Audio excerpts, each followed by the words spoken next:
Hello everyone, Xeno What If here. To bring in part 10 of What If Jaune arc was the betrayed and became clone Commando.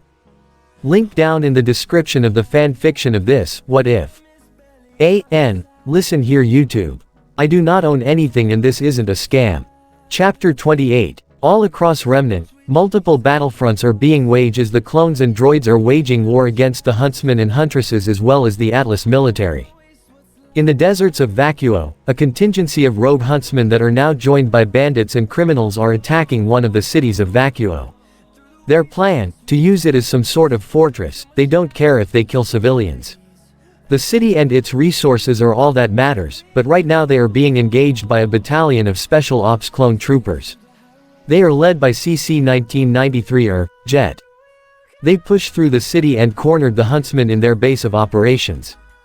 Jet. We're almost through, bring in the flamethrowers. The Special Ops clone troopers moved back and gave way for the clone Flammatroopers, armed with BTX-42 heavy flame projectors. They began releasing a large amount of flames at the huntsmen, burning them to crisp. In other parts of Vacuo, multiple safe houses are being broken into as they are the hideouts of multiple huntsmen and huntresses. These were used to keep an eye on what the clones and droids are doing in the cities, but the clones found their locations and are engaging them. They are being led by Tango Company. CL 9632, nicknamed Trap, leads Tango Company in the houses and takes out any hostiles on site. The other clones such as Pulsar, Edge, Ox, Scythe, and Havoc do the same as well and bring out all the huntsmen that have surrendered or are being restrained. In Mantle, a war is being waged on as the Atlas Council wishes to steal all of their resources for their war against the clones and droids. Right now the Atlas military is trying to get a foothold in the city and failing very badly. The clone and droid armies are pushing them back. It doesn't help that the Venator cruisers and the Munificent-class star frigates are shooting their ships down. In the city, the Atlas military decided to release swarms of AKs to limit their soldier causalities, but it was proven ineffective as swarms of B-2 grapple droids massacre the AKs. The B-2 grapple droids use their electrically charged industrial pincers to crush or impale the AKs. The AKs can't do anything as their technology is obsolete compared to the droid army. In another part of the city, multiple clones armed with riot shields, firing their DC-15S and Z-6 rotary cannons push through the main square of Mantle and capture the Atlas outpost. They are known as the Doom Legion and are being led by clone Commander Doom. Doom looks and sees the happy huntresses, alongside the army of Mantle citizens that were able to take arms and drive the Atlas military away. Robin, we've just received word that once we take this base, the rest of the Atlas military will order the retreat. Doom, then let's speed things up. As Doom began contacting one of the super tactical droids that is with him in Mantle. Doom, bring it in. The super tactical droid nods and had the droid gunships drop their weapon. It is a B3 Ultra Battle Droid. The B3 Ultra Battle Droid is far larger and bulkier than the B2, and boasted more substantial armor. The B3 is equipped two large primary arms, the right arm, containing a tight spray flamethrower, and the left arm housing a wide spray plasma cannon. Two smaller secondary arms, located underneath the primary limbs, featured deadly rapid-fire forearm blaster cannons. In the left shoulder is a missile launcher containing brilliant missiles. The B3 quite literally started decimating the AKs as it started to clear a path. They deployed around 5 of them. The battle would be over in a couple of hours. In the Kingdom of Mistral, the 612th Attack Battalion is pushing the huntsmen and huntresses out of the city.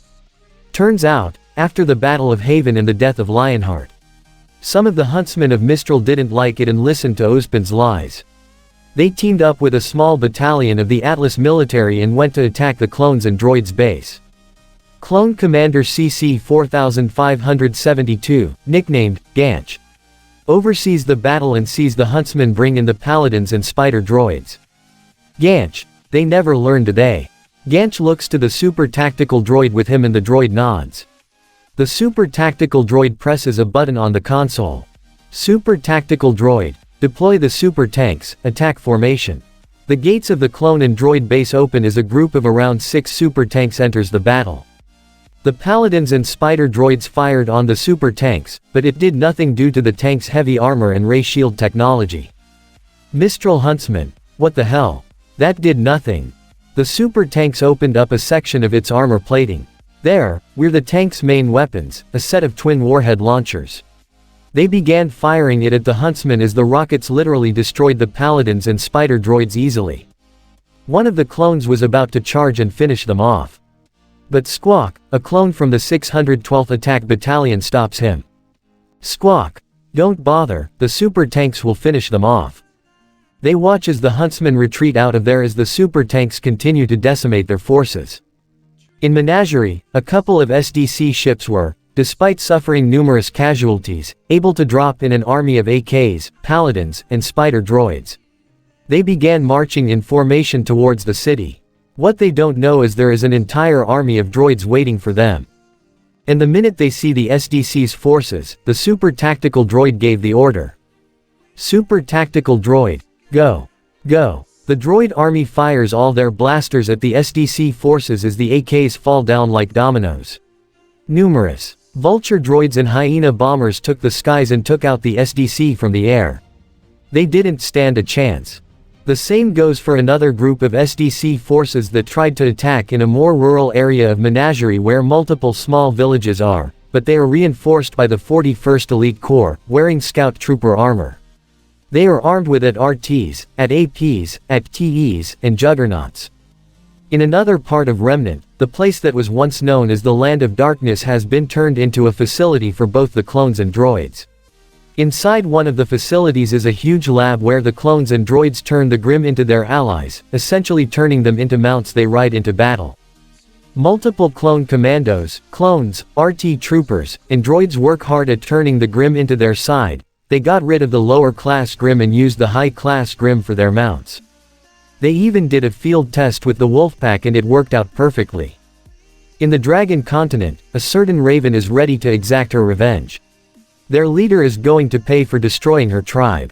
Meanwhile, in another part of Vale, John sent in a team of clone commandos to deal with a certain situation.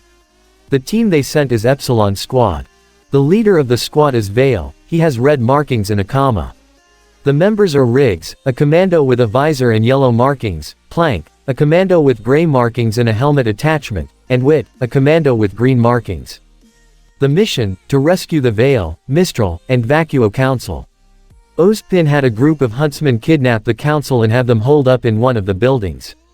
John is planning a mission as a leverage against the council. They save their asses, and if they try to double-cross them, all they'll get is a blaster bolt to the head. They serve the people of Remnant, not the council. Epsilon Squad slowly moves into the target building. The streets are empty as they make their way to the entrance of the building. Vale, breach that door. Riggs, on it, boss. Riggs goes up to the door and placed the explosive. Once he gets back into position, they detonated the door. Once the doors were blown open, Vale goes in first and fires his DC-17 meters interchangeable weapon system. Multiple huntsmen were taken out with one shot to the head, aura not protecting them whatsoever. The huntsmen tried firing their weapons, but it bounced off their armor or scratched them. They continue moving into the upper floors and take out any hostile in sight. In the main room, where the council is being held hostage, the huntsman in charge of this operation orders a huntsman to contact Ozpin. Huntsman leader, what are you waiting for? Contact Ozpin and ask for reinforcements.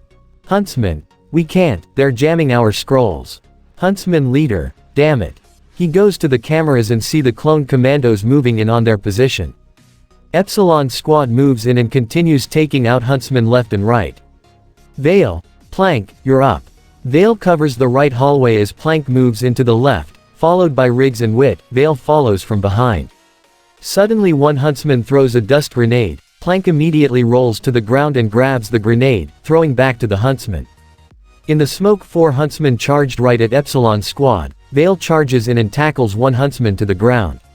Wit blocks a strike with his weapon and kicks the huntsman in the floor and stomps on his face, causing a sickening crack. He fires one bullet to be sure. Plank dodges a strike from a huntsman and stabs him with the vibro blade hidden in their arm, while Riggs grabs the huntsman by a chokehold and snaps his neck. Vale throws the huntsman in the ground and shoots him in the face. Vale, let's move, the hostages are just beyond this hallway. Epsilon Squad continues to the hallway, where another huntsman ambushed them and Vale dodges a strike from the huntsman's weapon. He grabs him and throws him to the wall and lays numerous blaster bolts to his face and body. They reached the room. Vale took a glance and saw a group of huntsmen inside, with weapons at the ready. Vale, wit, knock him down. Vale readies a flashbang and throws it inside. Once it triggers, Wit rushes in and fires off a sonic blast from his arm, sending them all flying. The rest of Epsilon's squad burst in and blasted the huntsman on the floor. Huntsman leader, Wait. He was silenced when Vale shot him in the face. Vale, they're just through this door. The commandos move in and reach the door. Once they opened it, they were met with the council members of the Three Kingdoms. Vale contacted command. Vale, advisor. Hostages have been rescued. Yes, sir, I understand. Vale went up to one of the councilmen and aimed his DC-15 sidearm blaster right at the council member's head. The rest of Epsilon's squad aimed their weapons as well. Vale council member, what are you doing? Vale, let me make it clear to all of you. Our advisor informs us that the general gave us orders to kill any of you if you try anything against us. The Atlas Council is already on our hit list and I suggest you follow our commands and agreements, unless you want to face a similar fate. Do I make myself clear? The council members all nodded rapidly in fear of getting killed. Vale, good. Let's move, before Ozpin finds out about this. Epsilon squad quietly leads the council members out of Vale and into a base around the area. Meanwhile in Atlas, in the snowy lands of Solitas, the 21st Nova Corps or the Galactic Marines, led by Clone Marshal Commander CC-1138 or Bakara, push through the Atlas and SDC facility where the pathway leading to the entrance is a war zone. Dozens of Atlas vehicles are on the ground destroyed and on flames. The Galactic Marines are being supported by super battle droids and around 6 Octoptera tri-droids. They destroy the battlefield with their laser cannons. One shot was able to destroy an Atlas Paladin with ease. The clones brought in the unstable terrain artillery transport and used them as artillery to fire in the base. Inside the Atlas base, Winter Schnee comes out to the platform. She is now outfitted with power armor due to her injuries. Aura may have healed them but the scars stayed. She looks around and sees that the battle is in the clones' and droids' favor as usual. She scowls. She even informed her superior that this mission is complete foobar. Flashback. Winter is in Atlas Academy where she sees all the students in the Atlas soldier uniform. She sees a squad of soldiers moving inside the bullhead as they are about to depart soon. There, she hears Team FNKI having a conversation about all of this. Neon, are we still going through with this? Flint, there is nothing we can do. Neon, but I don't want to risk my life out there over a battle we cannot win. Ivory, so what? We go AWOL like what the other Atlas soldiers and students did. Neon, yes, I heard they even joined up with the RT troopers. Cobalt, RT troopers. Flint, Remnant troopers, they are the new military that will be established for the entirety of Remnant. Atlas doesn't like it one bit. Cobalt, that's obvious as they want to be the only powerful military in Remnant. Neon, so are we going through with it? Team FNKI sees Winter and stop their conversation but Flint just says this. Flint, sighs, fine, let's do it. Winter just stares at them as they leave her sights. She too has thought of going AWOL as well. This fight isn't even worth it anymore. The Atlas Council and Atlas elitists want to declare war on them for their equipment and technology to make them powerful and the clones and droids responded with force. Marrow, Specialist Schnee. Winter looks and sees Marrow walking up to her. Winter, Marrow, didn't expect you to join me on this mission. Where's the rest of the Ace Ops? Marrow, Elm isn't going to be on duty anytime soon due to her injuries. Harriet is assigned as the main guard when the clones and droids attack. She's basically the commander now after Clover's death. As for me, I got assigned to the leftovers. Winter, I see. They look to see one of the Atlas officers walking up to them. If they can recall, this is Lieutenant Nolan, an Atlas elitist and an avid hater of Faunus. He is just like the other elitists in Atlas and thinks he is above everyone else that isn't Atlas. Nolan, so this is what's left of the so-called specialists. Always knew that Ironwood's proposal was foolish. To think that this is what we ended up with, the scraps. Winter formed a frown at what he said about them. Nolan, Lieutenant Nolan, I am your commanding officer for this operation.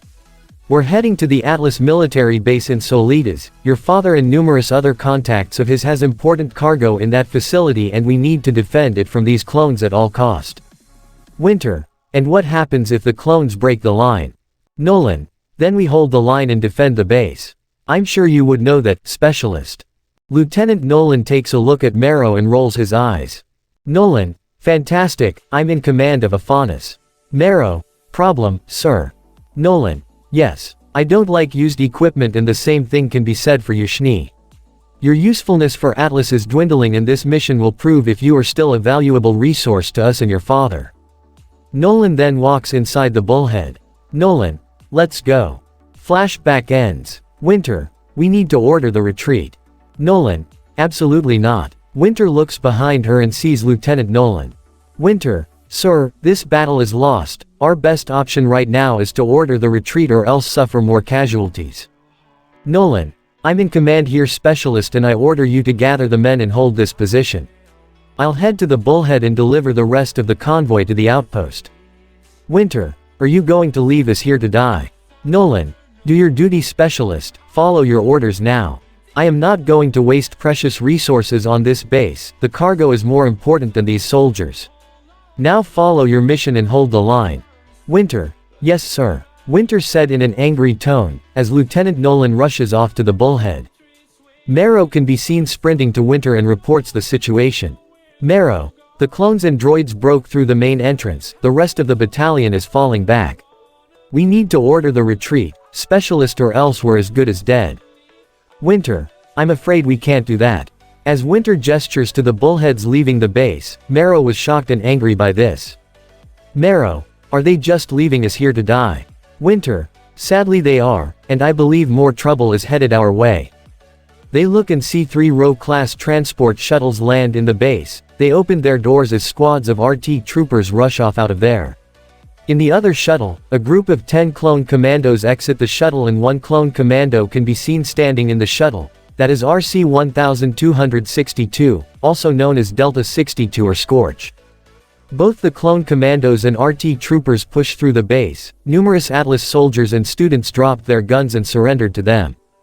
Winter. We need to get out of here. Marrow hold on. Marrow holds on to Winter and prepares a glyph to have them launch out of the base.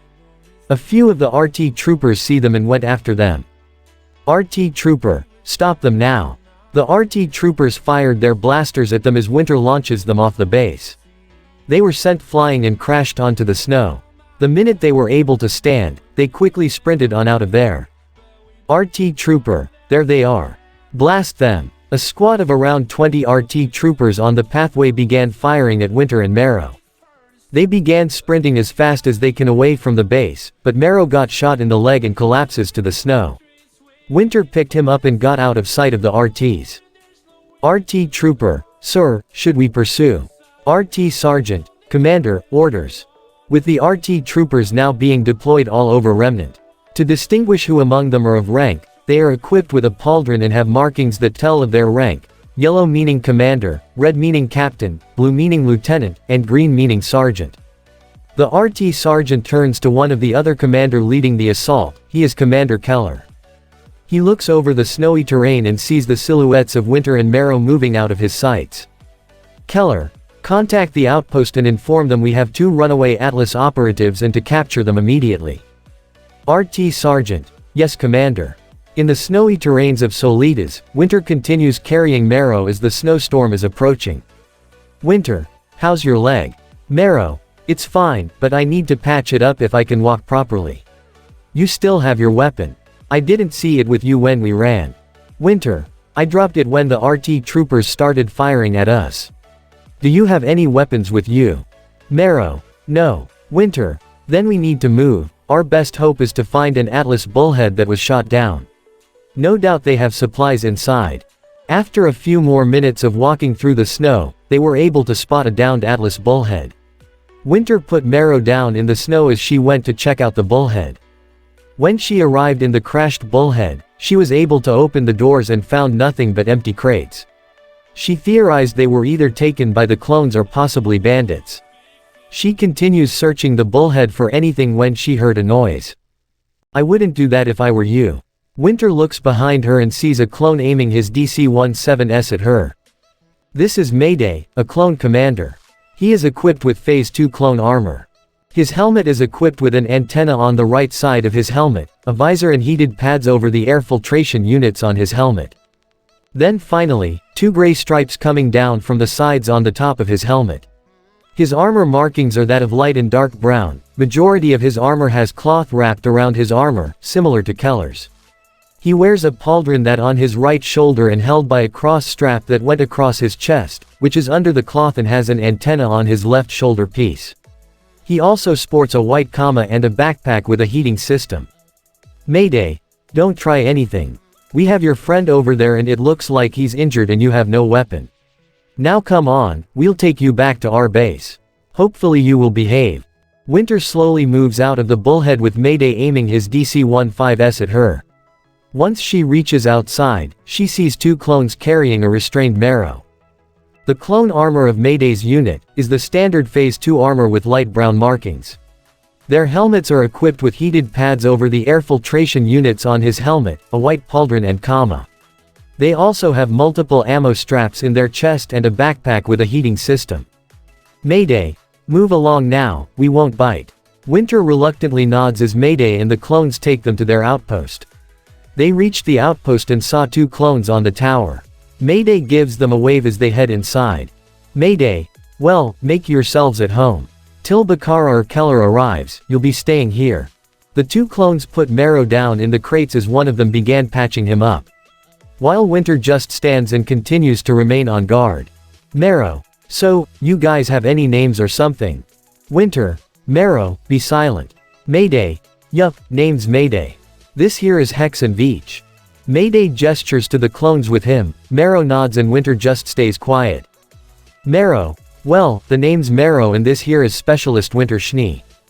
Mayday, so how did you 2 get stuck in here? The boys reported that the bullheads all left the Atlas base and headed for the outpost in the mountains. Marrow, they left us behind, our gracious lieutenant wanted to protect the cargo. I don't even know what we're risking our lives for, whatever is in that cargo better be worth it. The clones looked at each other, debating if they are going to tell them what's really inside those crates. Marrow, so what exactly is this outpost for? Mayday, follow me outside, I'll show you the lay of the land. Mayday grabbed his weapon and led Winter and Marrow outside of the base. The storm is still brewing a bit as they reach the platform that overlooks the entire base. Mayday, we've been stationed here alongside the 21st Nova Corp. Our job was to eliminate all the Grimm in Solitas. But after the defeat of Salem, all the Grimm have been sent back to the Land of Darkness. Marrow, wait, who's Salem? Winter, and what do you mean by the Land of Darkness? From what I heard about rumors. That's where the Grimm are. Mayday, sorry, but that's classified information. But I'm here to tell you, our job now is to retrieve stolen Atlas cargo from bandits. Marrow, bandits. Mayday, after we drove majority of the bandit tribes from all over Remnant, they all retreated to Solitas. We've been dealing with them and retrieving the cargo. Winter, so it was bandits that stole the cargo, not you. Marrow, we heard from General Ironwood that all our supplies that were headed for Atlas kept getting attacked. So it wasn't you all this time, huh? Mayday, yup, we even know what's inside the cargo. We even question why bother getting them, but the commander said it's better if the bandits don't have them. Marrow, so mind telling us what's inside that cargo? Mayday, best find out yourself, in a couple of minutes we're going to get a report from the scouting team. As they continued talking, the scout team contacted Mayday. The scouting team is led by CTO 409, nicknamed Slip. Slip, Commander, we spotted bandits with the cargo just a few clicks from here. Mayday, understood, mark their location and head back to base. I'll prep a team for cargo extraction. Mayday looks to Winter and Marrow. Mayday, well, looks like you'll find out what's in that cargo after all. No funny business or else that's a blaster bolt to the face, understood.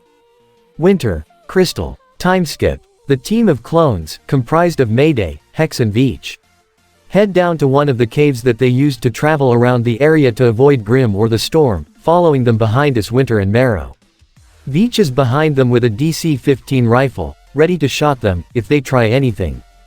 They continue moving through the caves. When the cave stated shaking, they aimed their guns upward as dust start falling to the ground. Mayday. Don't mind it, it's probably the guys shooting down your bullheads. As they continue walking, Winter suddenly stepped on a mine.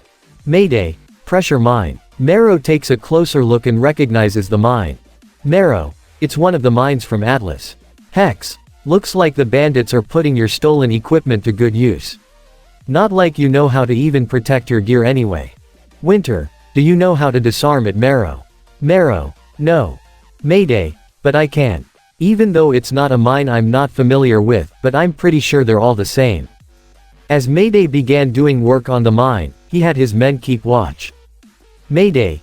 Even though I have the equipment for this, you learn to improvise at times. All of us clones have done that in the war, can't say the same for you. Winter. Atlas soldiers are known to improvise, clone. Most of us are not by the book soldiers that follow orders the way it's supposed to be. We learn to adapt and be creative. Hex. Really now? Can't say the same about the soldiers we faced around here. Winter. Well, how about you? Aren't you supposed to be bred to follow others and not question them? Mayday. Yes we are, but times have changed. It's like what a good clone said, we must be trusted to make the right decisions, especially when the orders we are given are wrong. Winter. So you question the orders you are given? Mayday. There are times we do, but there is something that makes us different from battle droids. We make our own decisions, our own choices, and we have to live with them too. As Mayday finishes up with the mine and stands up, he faces Winter and says this. Mayday. Tell me, Specialist, who do you fight for? The people of Remnant or General Ironwood? Winter just stays silent. Mayday. Are you willing to continue this fight? Do you trust Ironwood more than you do your own family? Respect is earned, Schnee not given, and so far no one in Atlas has earned an ounce of respect to us clones. Marrow. And how would you describe the leadership of Atlas? Mayday. Cocky, very demanding, and have no skills to back up any claim whatsoever. They think they're in control, but once their enemies get the upper hand, they'll act like cowards to save their skin. Veach. No doubt the new Galactic Empire has tons of these people. While all of you had these kind of people with these attitudes for years, basically controlling everyone in Remnant and thinking they are on top of the world. Hex. And all of you thought you had it all, and now look where that ended up for you, the great specialist stuck protecting cargo shipments. Oh, how the mighty have fallen. Winter. A mission's a mission and I will follow that mission till the end. Doesn't matter what it is, I will complete the mission, whatever it takes. Veach. And who gave you this mission? Winter. General Ironwood did, he told me to trust him and I will follow his command to the end. Mayday just sighs, this reminded him of the clones who had blind loyalty. But once the truth came out, they changed. He wonders if something were to happen that would question her morality. Would she still put her trust in him? Mayday. Alright then, it's done, now wait till I tell you, then lift up your foot. But do it real slowly. Winter follows his command and does it nice and slow. Mayday and his men wait at a safe distance and Winter was able to get her foot out of the mine. Mayday. See, I told you I could do it. Now come on, the bandits' location is at the end of the cave. They made it out of the caves and got into a vantage point. Mayday brings out his binoculars as Veach looks through his DC-15 rifle that is outfitted with a thermal scope. Mayday. Multiple contacts inside. Veach. I got 2 guards by the entrance. Mayday. Shouldn't be a problem for us. Winter. You're literally a 3-man squad, are you sure you can handle this? Hex. Don't underestimate us, Schnee. We've been to more missions than the Ace Ops combined. The clones move in with Winter and Marrow following behind. As they move in, the 2 guards watching the entrance got taken out slowly and quietly by Hex and Mayday. They move into the bandits' hideout as Veach went off and got in a sniping position. While the rest got into position, Mayday nods to Veach as he got stun grenade ready. He throws it at the group of bandits and stuns 5 of them. Then Mayday's squad engages and takes out the bandits. Mayday uses dual DC-15s and blasts the bandits one by one. One of them gets on a Atlas speeder and flies off with the cargo, but Hex aims his blaster at him and takes him out as the speeder crashes. They continue taking out the bandits as more of them show up. A group of them made the jump on Mayday but were shot down by his squad. They all regroup together as more and more bandits show up. Mayday spots a crate full of fire dust and gestures Veach to shot it. Mayday! Everybody take cover. Veach aims at the fire dust and fires. A huge explosion erupts, sending the bandits flying as they all took cover. Suddenly cracking can be heard as the entire mountain starts to break apart. They quickly dodge the big chunk of ice and rocks that was supposed to rain down on them. Mayday! Gunship is on its way here. We'll load up the cargo and get back to base. The group heads down to the snow where they see the crashed speeder and cargo. Marrow goes to the cargo and looks inside of the crates and was shocked when he saw what was inside. Marrow, this isn't gear or weapons. Are you telling me we've been risking our lives to recover the Atlas elitists' personal property? Mayday, yup, you are. Jacques and the Atlas Council are planning to leave Atlas and build their own utopia. Away from all of you, and the place is somewhere here in the Solitas wilds. Marrow, and they're going to leave us to the scraps. The Atlas elitists get to live their lives in luxury while we get nothing, after all that we and Mantle have done. We are left to rot, and this is the people I protected and served. In his anger, Marrow kicked a piece of expensive ornament that belonged to an Atlas elitists. Mayday, you know what they say. Good soldiers, follow orders, and in the end, was it really worth it? Is this the very thing you are fighting for? We clones would have been in the same boat as you, to be treated as nothing but obsolete and useless, after everything, all we sacrificed, and for what? Suddenly the ground started shaking. They look and see the mountain is about to collapse. They quickly run on out of there as fast as they can. Winter sees the avalanche is heading closer and closer, but Marrow pushes her.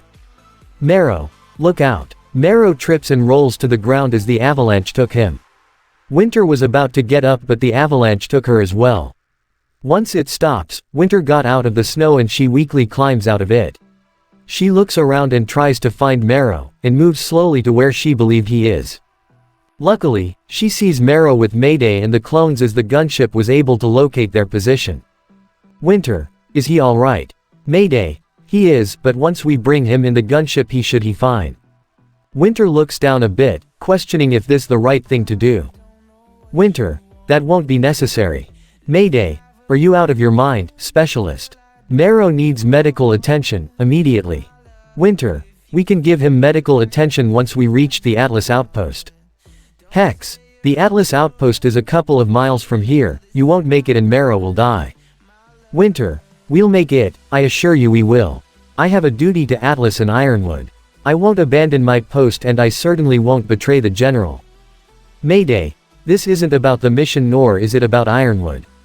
Our concern is to save Marrow's life and you refuse to do so because of your loyalty to a kingdom that will be defeated in a matter of days. Winter, no, I will not betray my kingdom. They'll make sure Marrow comes out of here alive. Mayday, and what if they don't? What if your own allies refuse to give Marrow medical? Yet your enemies are willing to help him and quite possibly bring you back to your base unharmed. Winter, no, this is my decision, clone, and I will accept the consequences of this choice.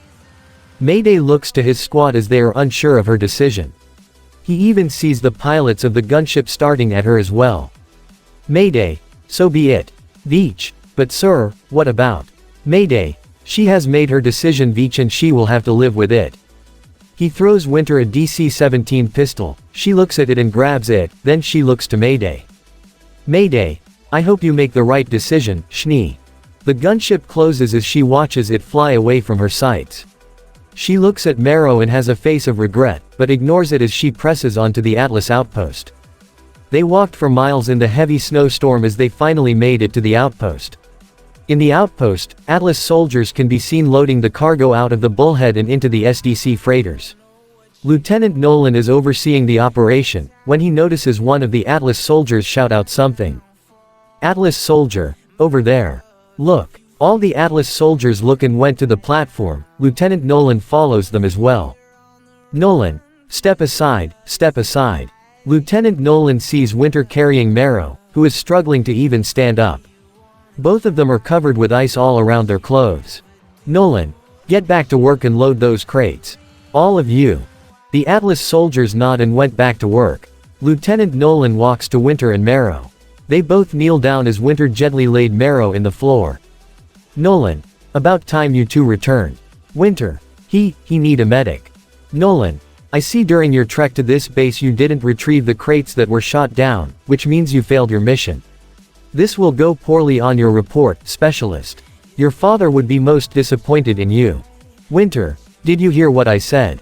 Help him. Nolan, certainly not. That would be a waste of Atlas's and the SDC's resources. Plus he is a faunus, I'm sure his whatever you call it, traits, would help keep him alive. But from what I'm seeing, they failed spectacularly. Winter, he'll die. Marrow began coughing his last breath as Winter went to check up on him. She tried to feel for a pulse but felt nothing, he's dead. Marrow is dead because of her choices. Nolan, he served his purpose as a soldier of the Kingdom of Atlas. Winter, you could have saved him. But you let him die, the clones would have helped him but yet my own couldn't. Winter whispered the last part. Nolan, perhaps you didn't hear me. He is expendable as are you, and if you speak to me again with such disrespect, I'll see to it you meet a similar fate, Specialist.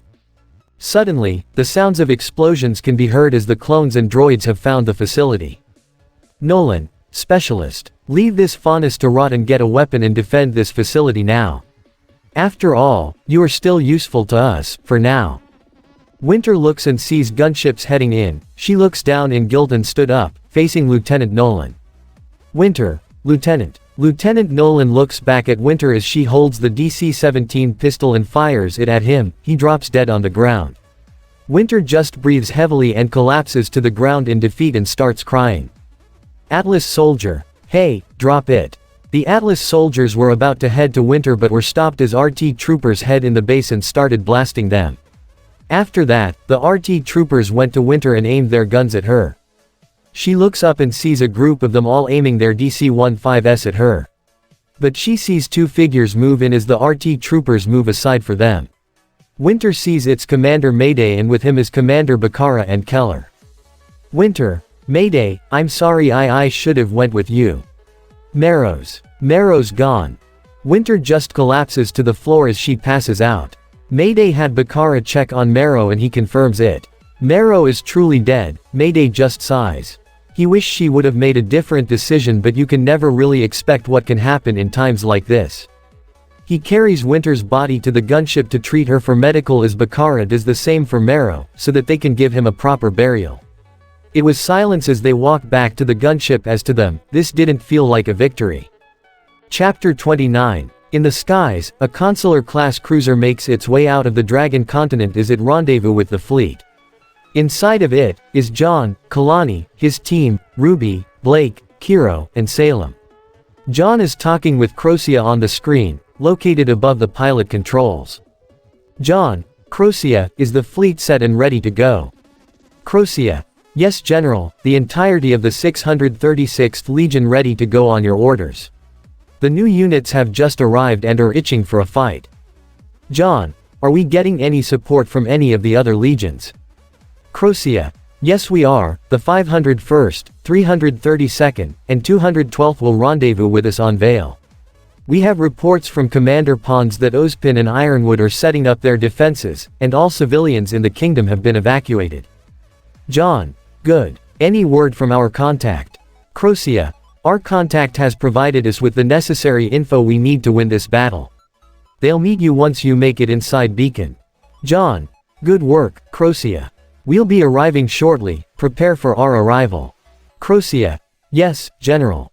The call ends as John faces his friends.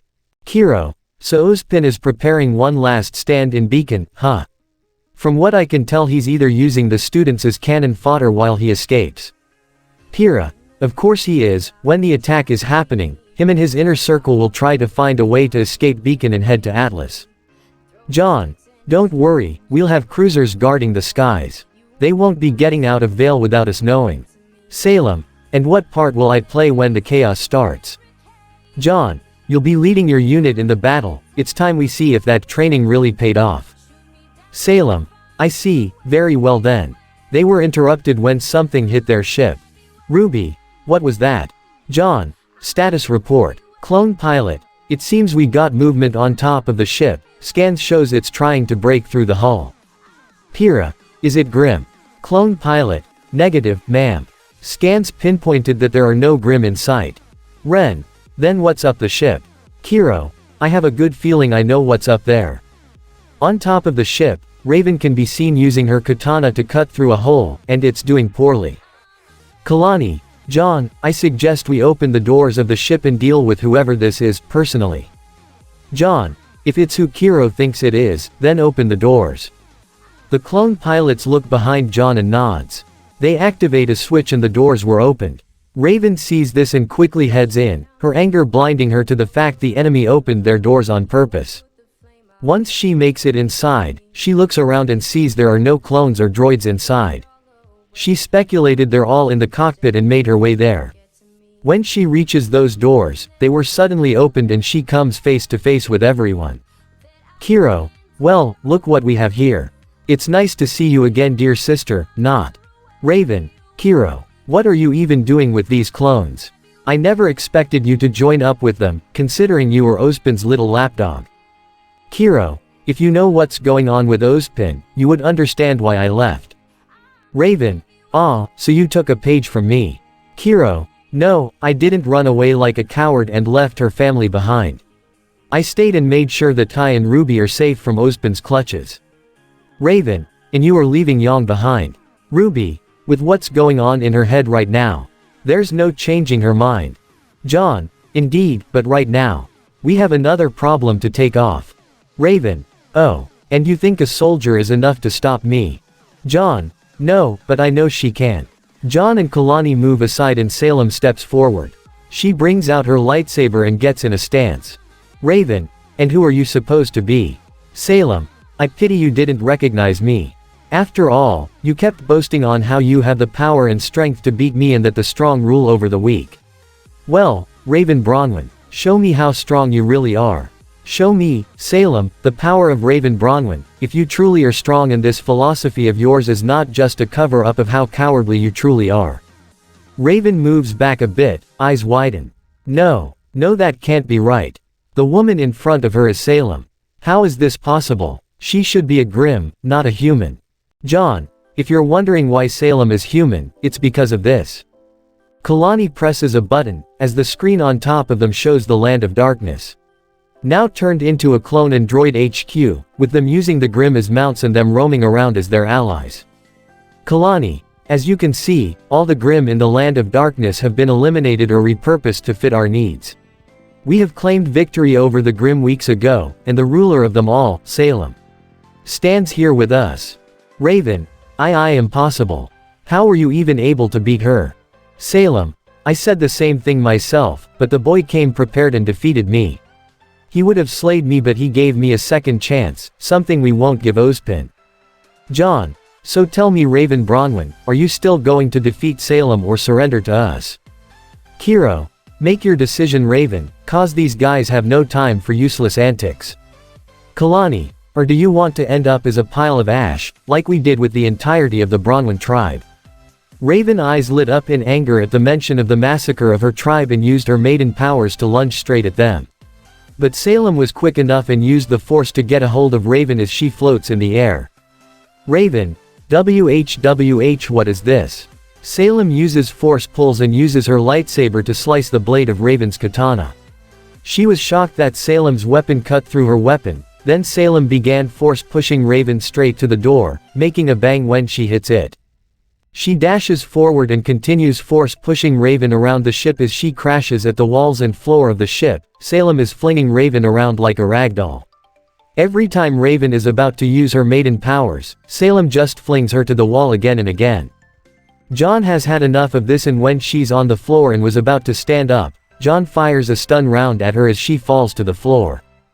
Kiro, well, that was anticlimactic. John, what, you expected some sort of magic duel with this? We're in an enclosed space, Kiro. I don't want this ship crashing to the ground. Kiro, good point. As they all look at Raven's unconscious body. Kalani, what shall we do with her? John, well, killing her won't be an option. If we kill her, the Spring Maiden's powers will be given to Yang and I don't want to deal with that. Salem, and who knows what Ozpin might try with that. John, yup. We'll just keep her prisoner once we get to the ship. Have the men place aura cuffs on her to make sure she doesn't try anything. Kiro, works for me.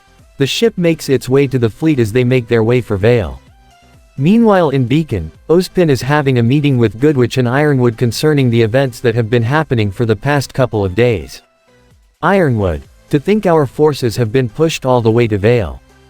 Goodwitch, all of our forces have either fled, surrendered to the clones or were eliminated by them. James, what's the situation on Atlas? Ironwood, horrible, due to the Atlas Council, Jacques, and the Atlas elitists, they have been using my soldiers for their own personal crusade. By sending them to bases around Solitas to deliver their cargo, and said cargo or their personal belongings. Goodwitch, and you allowed this? This seems like a waste of resources. Ironwood, to them it isn't, they have no interest in the lower class of Atlas, they wish to find a way out of Atlas and settle in a place where no clones or droids are in sight. But with what's happening now, anyone who is not of high class in Atlas were to be kicked out of the kingdom or face death. Ozpin, and the Atlas Council allowed this? Ironwood, yes, because of their actions. I even lost one member of the Ace Ops, Marrow and even Winter Schnee. I heard reports that the clones killed both of them and all the Atlas soldiers in the base. Goodwitch, but do we still have enough to defend Vale? Ironwood, we do, but the rest of the remainder of the Atlas military were called off to Atlas to protect its council and high-class citizens. Majority of them all went AWOL as they found this mission to be unnecessary and suicidal. There's barely any left and those that stayed are the ones that want the clones and droids gone. Ozpin, and they all joined with the clones and droids, even the entirety of Vale is on their side. Ironwood, Ozpin, to think you would kidnap the Council of the Three Kingdoms. What were you thinking? Ozpin, I merely wanted to get an advantage, James and I took it. But it seems Mr. Ark's clones were able to rescue them. Goodwitch, at the cost of the entirety of Vale dubbing you and all of us, enemies of the kingdom. Ozpin, don't worry Glinda, I gathered all the remaining huntsmen that wish to push the clones out. They are already in Vale managing our defenses, James, are our cannons ready to deploy? Ironwood, they are, hopefully this will be enough to stop their advance to the kingdom. Ozpin, good. Glinda contact the rest of the Beacon staff to prepare our forces. James do the same for your fleet. The two of them both nod as they head off to the elevator. For the Battle of Vale will begin soon. Time skip. Up in the skies, the Venator cruiser that is owned by the 636th Legion, rendezvous with 3 other Venator cruisers and they are now joined by 3 Providence-class carrier destroyer. In a matter of minutes, all ships began deploying Republic gunships and droids gunships as they make their way to Vale. They are also joined by lot carriers, ARC-170 starfighters, Z-95 headhunters, Y-wing bombers, vulture droids, tri-fighter droids, and hyena bombers. And now joining them are a squadron of Magna Guards piloting the Rogue-class starfighter. In another Venator, the hangar bay opens up as a squad of V-19 Torrent starfighters deploy. Despite these fighters not being used that often at this point in the war. In the 636th Legion, a squadron of pilots still use them as they are known to be the best pilots when it comes to piloting these bad boys, they are known as Valkyrie Squadron. In the V-19, the leader of the squadron, Freya contacts all pilots. Freya, this is Valkyrie lead, all wings report in. Brunhilde, Valkyrie 2, standing by. Rist, Valkyrie 3, standing by. Mist, Valkyrie 4, standing by. The rest of Valkyrie squadron began reporting in as Freya contacts John. Freya, all fighters are set and ready to go, General. Inside the gunship, John is joined by his team, his 4 clone commanders, Kalani with a squad of 4 Magna Guards. Ruby, Blake as well as their clone commanders, Rose and Shroud. Salem along with her commander, Wyvern. Kiro, who is now joined by a clone captain that was provided for him. Funny enough his name is Clone Commander Lucky, leading a unit in the 636th Legion named, the Crows. Their unit is comprised of clones in Phase 2 armor and are equipped with jet packs, they have red and black markings that resemble a crow.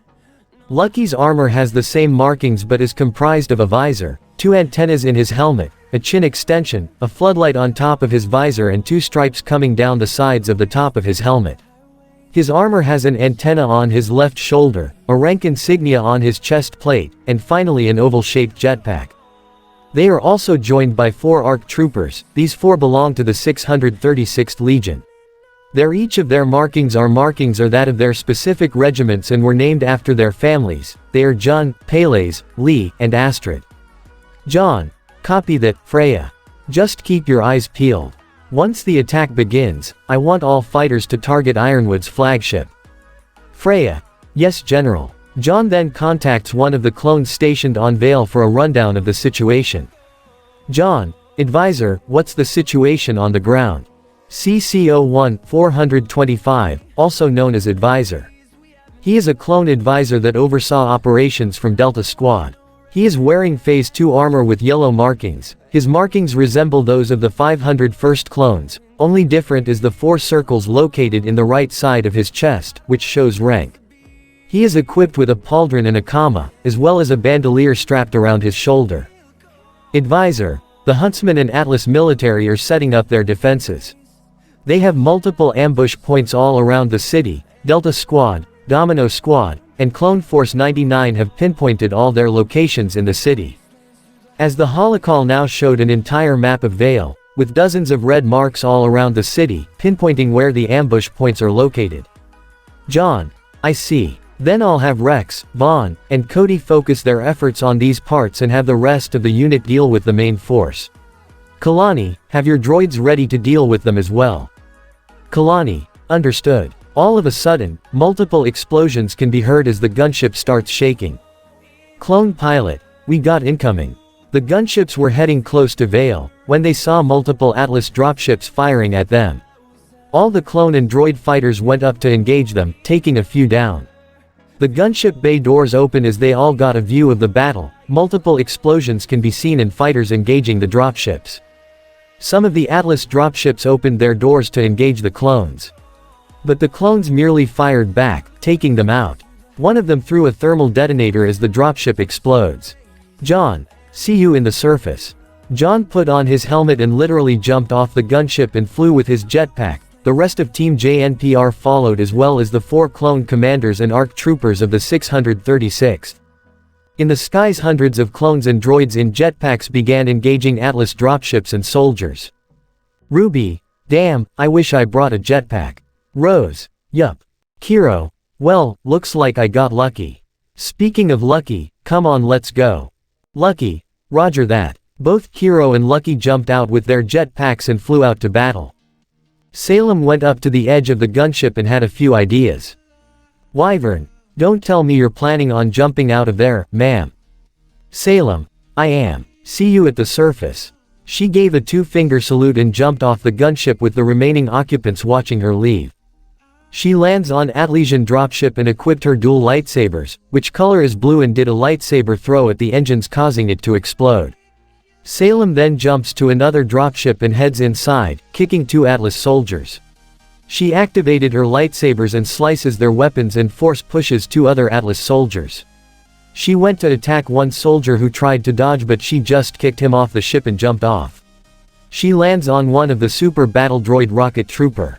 She sees one droid gunship and gets ready to jump on it. Salem. Thanks for the lift. She jumps on the droid gunship and jumps to another. There, she sees an Atlesian dropship that got shot down and is heading straight for the city. She jumps on it and holds on tight. The downed dropship moves closer and closer to the city and she jumps. She uses the lightsabers to stop her fall, with an explosion erupting behind her as she gets ready for battle. Multiple huntsmen and huntresses along with Atlas soldiers all fire their weapons at Salem. She blocks them with her lightsaber and continues doing so, until she hears the sound of a jetpack behind her and smirks. Fives appears and began firing his DC-17 pistols. The rest of Domino Squad came from below and fired their weapons. Once more of their men get killed, the huntsmen and Atlas soldiers retreat. Domino Squad alongside the 501st, 212th, and 332nd rush into battle. Up in the skies, the rest of the 636th and droid army arrived in battle as they land and charged towards the city. With some of them flying straight ahead. Salem sees the gunship land with RWBY, Blake, their commanders, and Kalani exiting the gunship. She also sees Team JNPR, Kiro and their commanders run past her, with Jaune stopping beside her. Jaune. Yes, all that training really paid off. Salem. That it did. Both John and Salem moved in on the city as the gunship began deploying clones and droids as the Battle of Vale has begun. In the city, the battle rages on as dozens of clones and droids in jetpacks began executing strafing runs and disrupting enemy ambush points. The B-1A air battle droids began hovering in the air and eliminating fortified enemy positions. They fire their wrist-mounted blasters, and when they ambush them, they use their two double-edged blades to deal with them. In another part of the city, just beyond the outskirts, a small division of huntsmen and huntresses are protecting the west side of Vale, when all of a sudden they saw gunships dropping out ATRTs and began firing. The group of clones are led by Flowers as he gives off the order. Flowers, after them, boys. All the ARF troopers in the ATRTs charged towards the city and fired their cannons as a swarm of ATRTs engulfed the streets of Vale. In the main part of the city, as the rest of the clones and droids push through, Kalani ordered a small detachment of droids to march towards another area in the city, to basically flank all routes, forcing the enemy to be trapped. The Huntsman and Atlas military had a hard time fighting off the army of battle droids, super battle droids, and Octoptera tri-droids. Some of the Huntsmen were foolish and literally charged right at the droids, only to be shot down. One lucky Huntsman was able to get through the line, but failed when he punched a droid and hurt his hand. The droid just blasted him. Battle droid, stupid Huntsman. In the city square, the Huntsman and Atlas military get pushed back as they hold out. One of the Huntsmen leading them is Harold Mulberry, a professor in Beacon Academy. He fires his weapon at the clones and droids. Beside him, majority of their men are getting shot down. He contacts Ozpin and informs him of the situation. Mulberry, we are meeting strong opposition than we anticipated.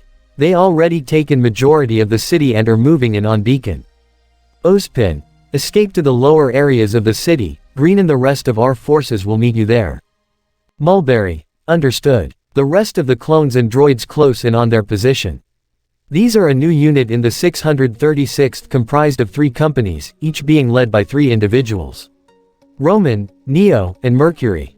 Roman's unit is comprised of clones wearing Phase 2 armor with marking that are dark orange and red. Roman's armor is different compared to the clones as he sports a helmet similar to the Mandalorians and wears a larger pauldron.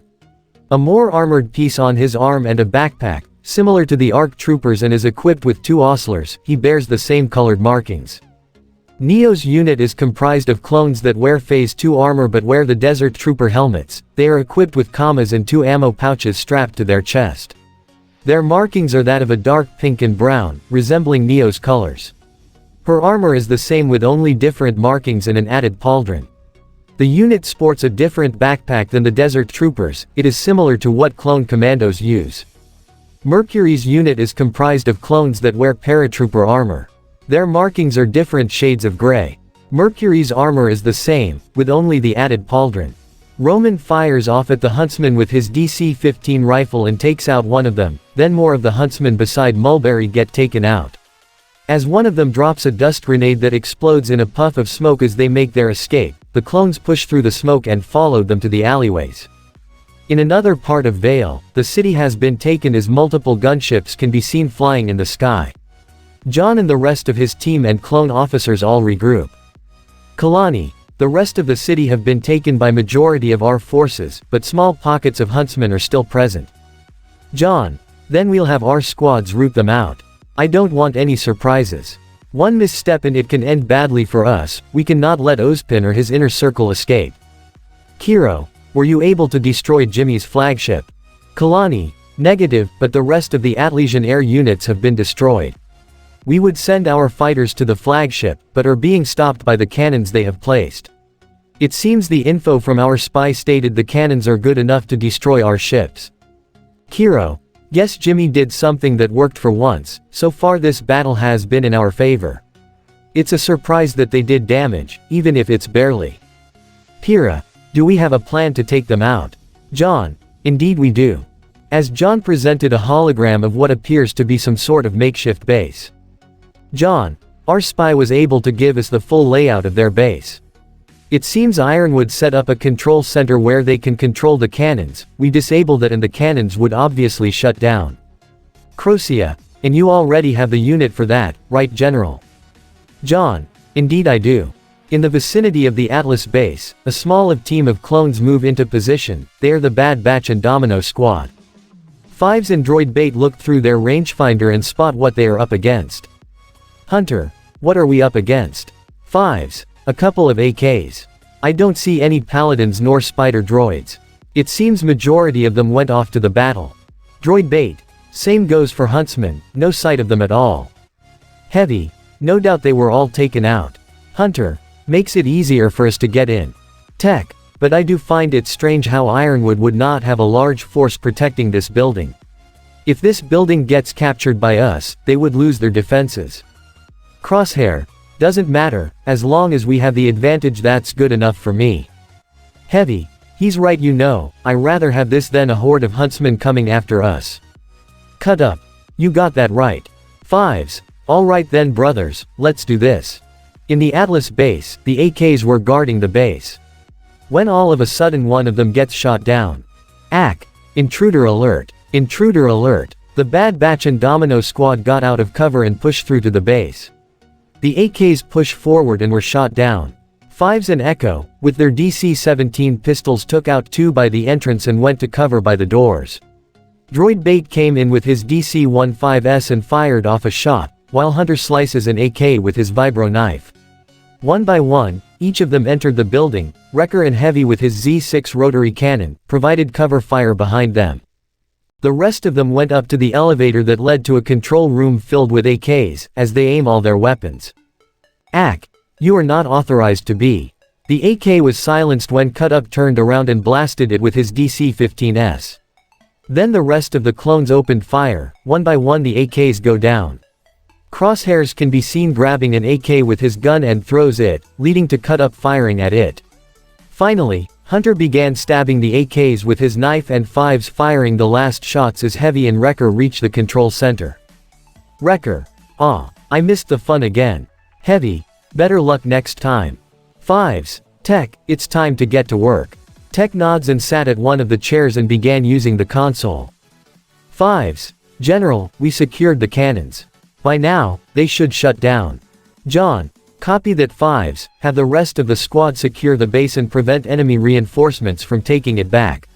Rex has already sent backup and are headed your way. Fives. Copy that. Cut Up. So with the cannons down, it will be smooth sailing from here. Tech. Not quiet. Atlas comm chatter stated that multiple huntsmen are hidden underground. No doubt they laid out ambush points. Hunter. Then we'll deal with them, plain and simple.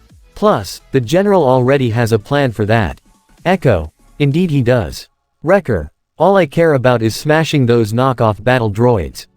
When are we even going to attack the school? Heavy. With our progress of the battle so far, it will only take a matter of minutes and who knows what the general's old headmaster has planned. Fives. That I don't want to find out. As Domino Squad and the Bad Batch look outside and see the rest of their forces press onto the city and soon, Beacon. Chapter 30. Boom. The sounds of explosions can be heard, in the streets of Vale. The droids all set up multiple J1 semi-autonomous proton cannons and alongside them, the clones put up multiple AV-7 anti-vehicle cannons.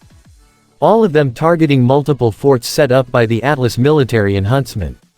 A super tactical droid and Captains Morse and Akoa oversee the cannons and coordinate with each other to direct and find their targets. Pushing onto Beacon, multiple Atlas military fortifications are being dealt with. John and Kalani sent out multiple Texas 130 Sabre-class fighter tanks, who are now joined by the droid's ground-armored tank GA. They hover around the city and take out any huntsmen that are hiding in the buildings. They were all met with blaster fire and rockets. Even if they tried to escape, the clones and droids outside would blast them into pieces.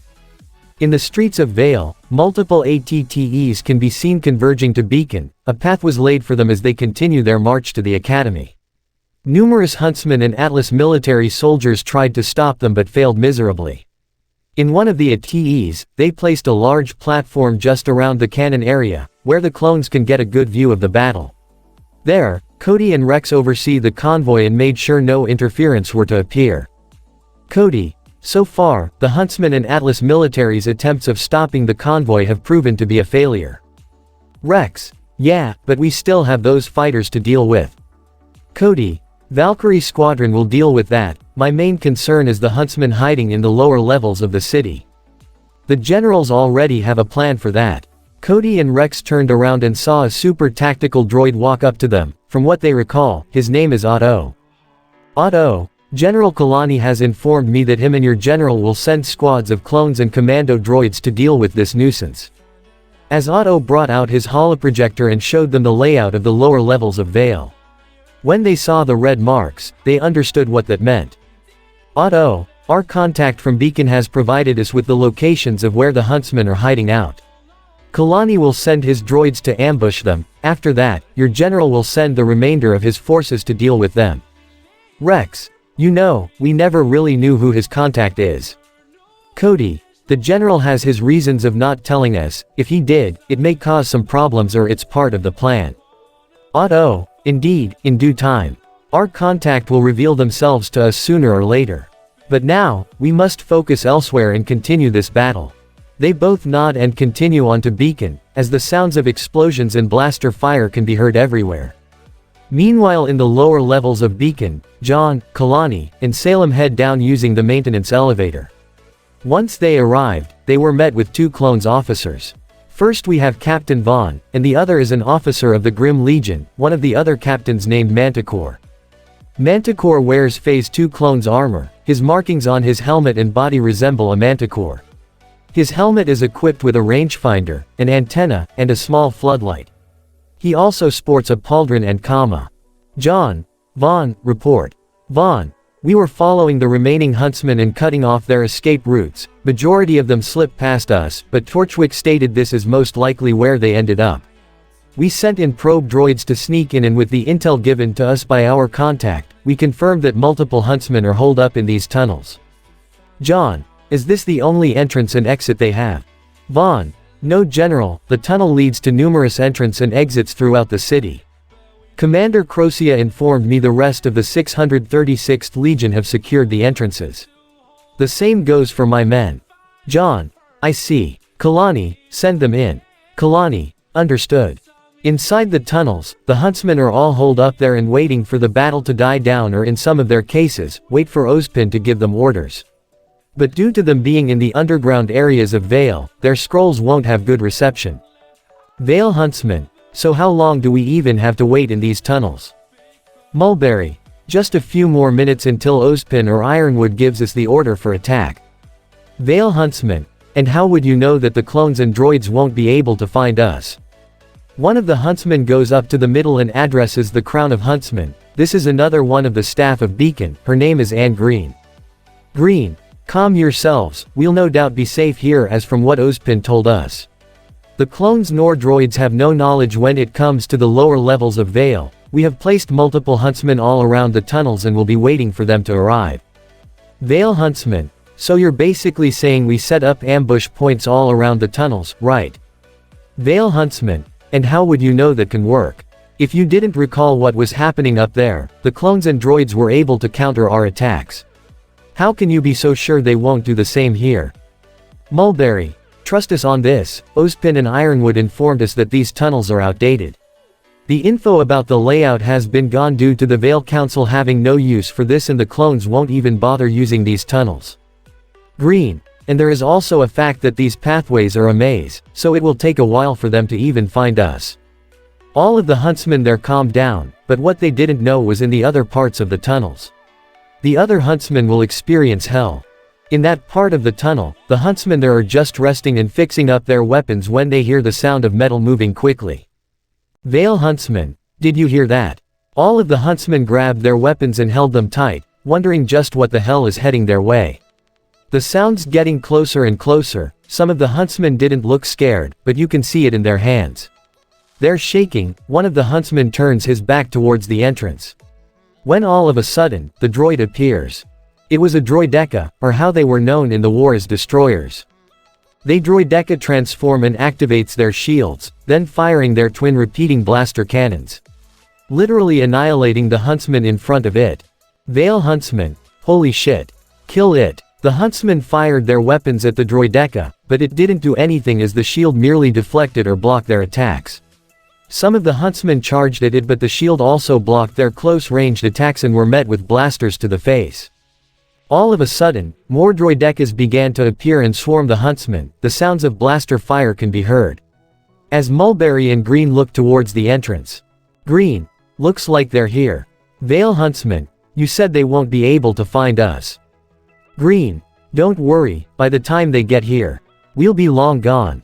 As Green and Mulberry left the area, the rest of the other huntsmen followed as they head to the tunnels that lead to their escape route. In the tunnels, a firefight erupts as both clones and droids engage the huntsmen.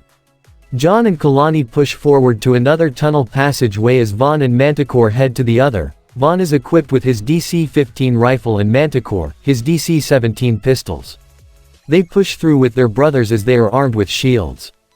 Vaughn, push forward. Manticore, stay on guard, these huntsmen may have some trick up their sleeves. And he jinxed himself when a huntsman came out of a hiding spot. A makeshift hole opens up as he removes the cover and aims at Manticore. Ursa, Captain, watch out. Ursa, a clone in Phase 2 armor and has the markings of an Ursa Grimm. Pushed Manticore to the floor and fires his DC-15S at the huntsman as he gets shot in the head and collapses to the hole, dead. Manticore, thanks Ursa, I owe you one. They continue pushing through, as a 332nd clone with a Z6 rotary cannon destroys a bunch of AKs that the huntsmen set up. Commando droids appeared and began shooting their blasters at them. A squad of them moves into a group of huntsmen. They fired their weapons, with the commando droids doing jumps and flips, dodging their bullets. They brought their vibroswords and sliced the huntsmen. Jaune, tighten our flank. Clones from the Grimm Legion came rushing in and fired their Z6 rotary cannons. The sound of rolling can be heard as 3 droidekas made a wall and literally blasted any huntsman on sight. The rest of the clones and droids push into one of the larger areas of the lower levels, where they were met with the other squads. One of the droid commanders goes to Kalani. Kalani, report. Droid commander, our scouts reported the remaining huntsmen reached the exit but were eliminated by our forces, but we are not certain if the remaining huntsmen escaped through another exit. Kalani, very well, divert all our forces out of the tunnels. There is no use searching for them. Droid commander, Roger. Roger. The droid commander leaves as Jaune did the same and ordered Vaughn and Manticore to have their forces move out of here. Jaune, with them escaping, no doubt they'll regroup with the rest of their forces and launch a counterattack. Kalani, indeed, we shall get our forces ready if they attack. Jaune nods as him and Kalani exit the tunnels and head back to the surface. Meanwhile Mulberry and Green were able to escape the clones and droids but at the cost of half of their men. With whatever remaining huntsmen they have, they rushed off to the safe house Ozpin provided for them. When they arrive inside, whatever is left of their forces in the city are in this building. Green, what do we now? Mulberry, our best bet is to contact Ozpin and see what he can do with this situation. Green, let's hope so, cause this battle is not turning into our favors anytime soon. Both of them proceeded up to the front and head for the console. There, they tried to contact Ozpin, and after a few minutes he appeared on the screen. Ozpin, I take it from the look on all your faces, the battle hasn't been at all in our favors, yes. Mulberry, indeed, Ozpin. The clones and droids have rerouted all our forces and majority of us are either dead or ended up here. Ozpin, and the Atlas military. Green, their remaining forces are with us as well, we only have a few paladins left and a battalion of AKs. We have no idea if the flagship would be able to stand its ground with all the ships in the air. Mulberry, so what we are saying is, we need support. Ozpin, I see. Then Ozpin began doing his thinking pose and addresses all the huntsmen and Atlas soldiers in the room. Ozpin, a grave situation indeed, but something to take note. As you all know, this battle will be a defeat for us, but sooner or later this will be our victory. All of the huntsmen and Atlas soldiers now focused their attention on Ozpin and moved towards the screen. Ozpin, what I mean is, this battle will be a start of a long journey. Yes, at the end of it there will be many losses, but in due time we will rebuild and show our enemies just what we are capable. That moment starts today. I have built this academy and trained the best that Remnant has ever seen, and today I wish for the clones and droids to see the true strength of what the huntsmen are capable of. All the huntsmen in the room started smiling and got motivated by the speech that was said. Ozpin. They have underestimated us for far too long, and it's time to show just what we are truly capable of. No longer should we hide and isolate ourselves from all of Remnant. It is time to remind them of why we have been the protectors of Remnant for centuries. All of the huntsmen started cheering. Ozpin. And if you all die, you will all die as warriors and will be remembered in history. Ozpin smirks as he can see the huntsmen cheering along with the Atlas soldiers. Out in the streets of Vale, multiple clones and droids patrol the cities. It's nearly night as the city has been quiet, too quiet. ATs and ATTRs can be seen patrolling the streets of Vale. In the alleyways there are multiple squads of clones checking for any remaining huntsmen. They are supported by the All-Terrain Experimental Transport or ATXT. In the droids' side, they secured majority of the city and blocked off all entrance and exit points. Up in the rooftops, squads of battle droids have overwatch on the streets and are supported by DSD-1 dwarf spider droids.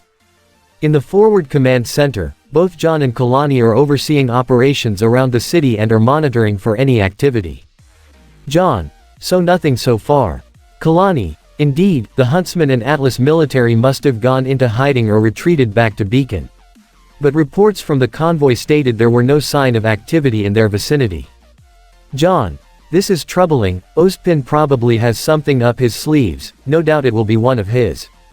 Salem. Manipulation tactics. Jaune and Kalani look and see Salem along with Wyvern enter the forward command center. Salem. Knowing Ozma, he would make up some sort of speech motivating the huntsmen and Atlas military about some kind of path to glory, that what they are doing will lead to something great. My best bet is he's gathering the last of his forces for one last attack. Kalani. And you are certain he would do something like that? Salem. 'Cause I would.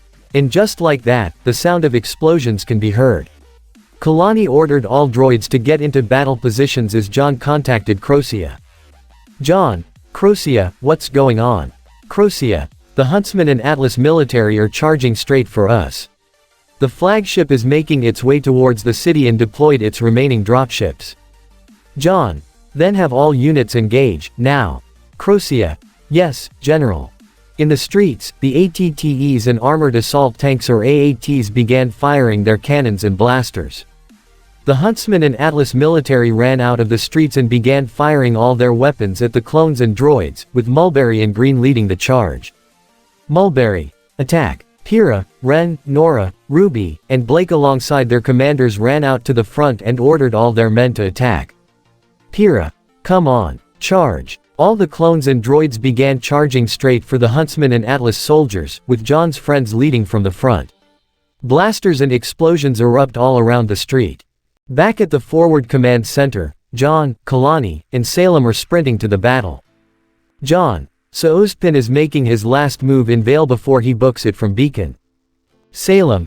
Yes, he manipulated the rest of his forces into committing one final assault. He has no sympathy for those that will perish, they're just another pawn like everyone else. Jaune. But knowing him, he won't escape that easily.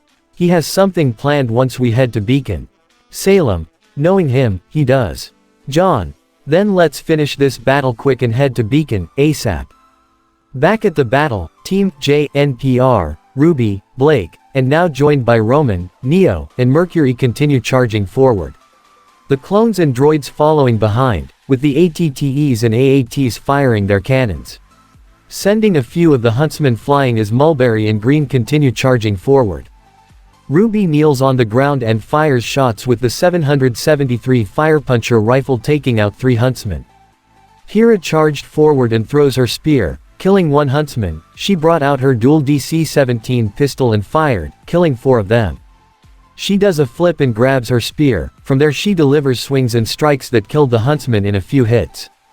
Blake fires a grapple and zooms towards an Atlas soldier. Once she got close, she kicked him.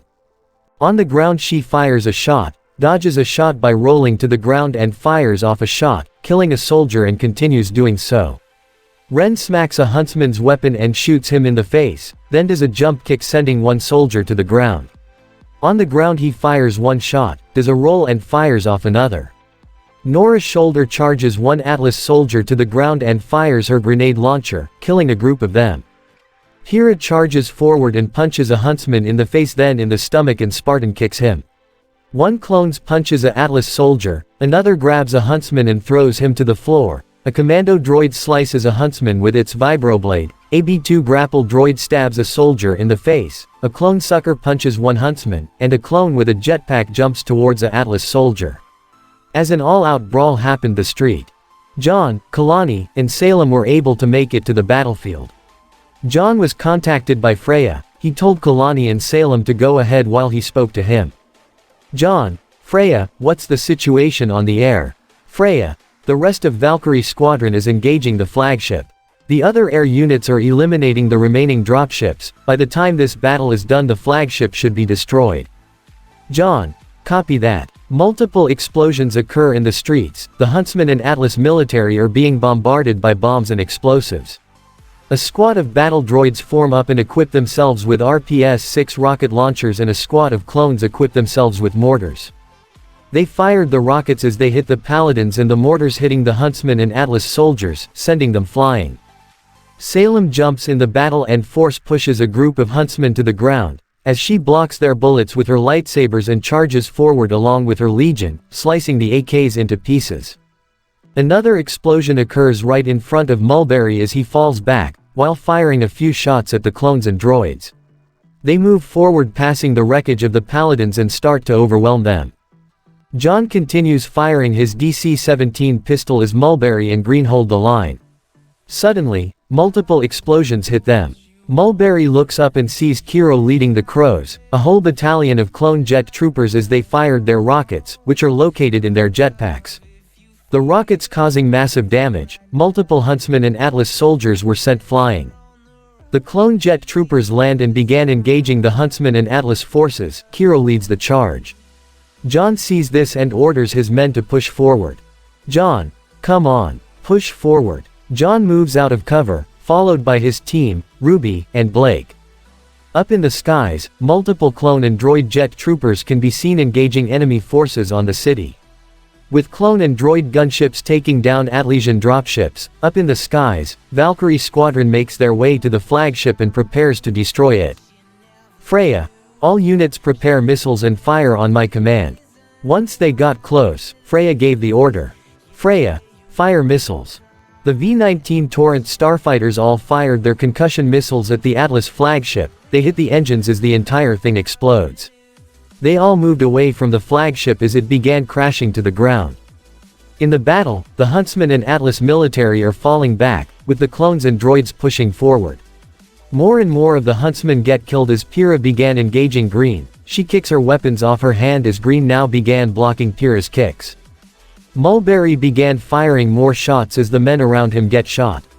The clones and droids push forward, with some Huntsmen and Atlas soldiers dropping their weapons and surrendering. Mulberry ran towards a downed Atlas paladin, with his remaining forces either retreating or surrendered to the clones and droids. An explosion happens behind him as he contacts Ozpin. Mulberry: Ozpin, I need backup. Our forces are falling, we need your support. Inside Ozpin's office, the sounds of explosions can heard and seen from the distance. The voice of Mulberry can be heard on Ozpin's desk. Ozpin: no, I think not. Any moment now Ironwood will get my ship ready, and I can't afford to have anyone else interfere with my plans. As Ozpin stood from his chair and looked at the window of his office. Ozpin: die well, Huntsman. Mulberry: no, wait.